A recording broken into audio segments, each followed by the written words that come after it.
Assalamualaikum warahmatullahi wabarakatuh. Selamat pagi semuanya.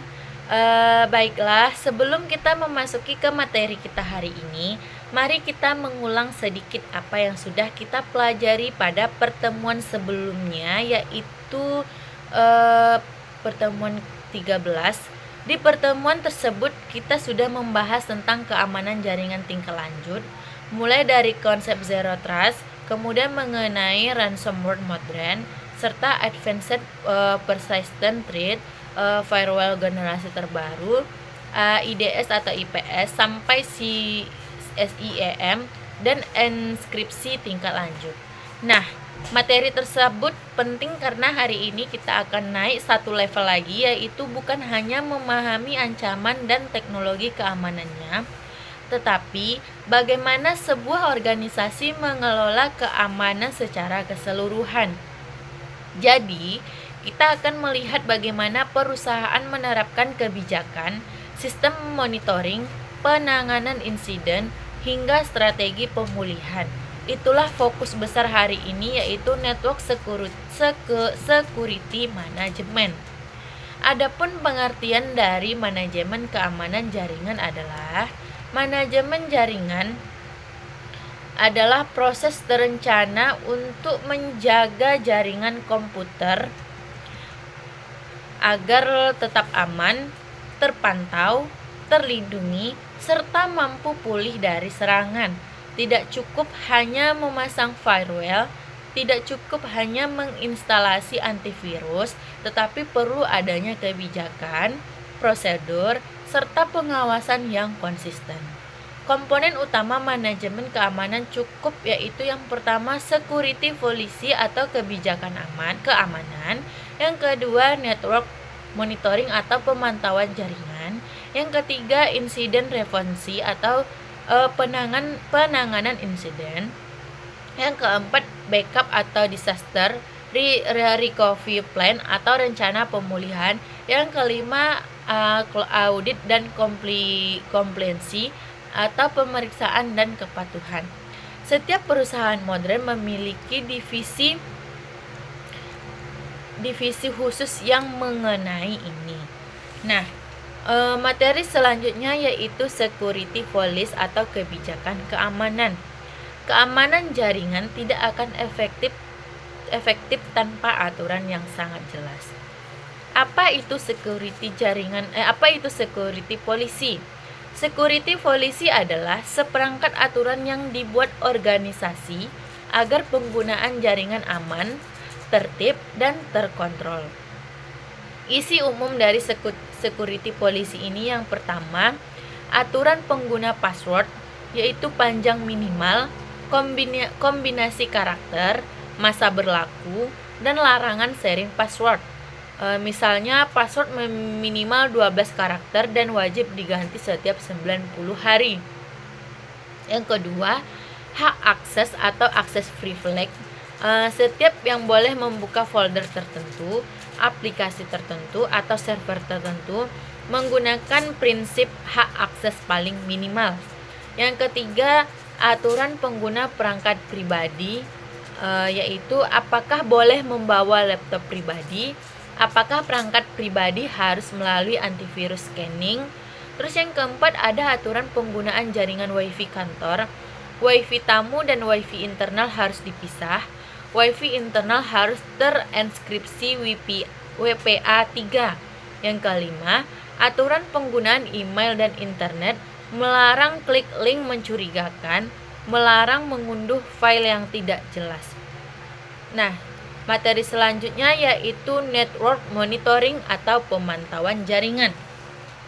Keamanan tanpa pemantauan sama saja buta. Monitoring dilakukan untuk mendeteksi anomali, serangan, malware, atau penggunaan hardware yang tidak normal. Perangkat monitoring yang umum digunakan yang pertama Zabbix atau memantau server, routing, CPU, RAM, traffic jaringan. Yang kedua ada PRTG, Network Monitor, yaitu dashboard visual, mudah digunakan, sering dipakai di perkantoran, Yang ketiga ada Nagios, yaitu cocok untuk monitoring skala besar. Yang keempat ada Wireshark, itu untuk analisis paket secara detail.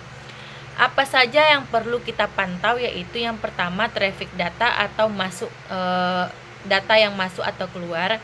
Yang kedua konsumsi bandwidth. Yang ketiga port yang terbuka atau open port. Yang keempat ada aktivitas login yang mencurigakan. Yang kelima paket anomali. Yang keenam kinerja server. Dan yang ketujuh percobaan scanning dari luar. Monitoring dilakukan 24 jam karena serangan tidak pernah memilih waktu.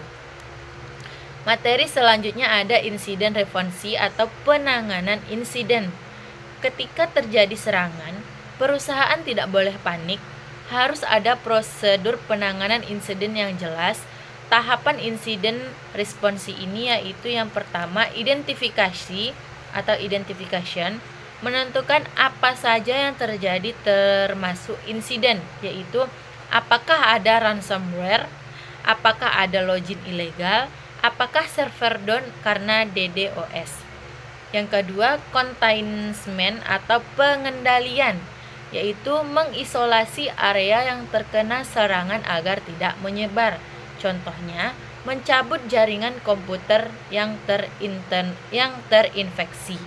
Yang ketiga ada eradication, yaitu pembersihan, membersihkan malware, menghapus backdoor, menutup celah keamanan. Yang keempat ada recovery, yaitu pemulihan, yaitu mengembalikan sistem ke kondisi normal, memulihkan data dari backup. Yang kelima ada lesson learned atau evaluasi, menganalisa penyebab kejadian agar insiden tidak terulang. Nah, materi selanjutnya ada backup dan disaster recovery, yaitu cadangan data adalah senjata terakhir yang menyelamatkan sebuah perusahaan.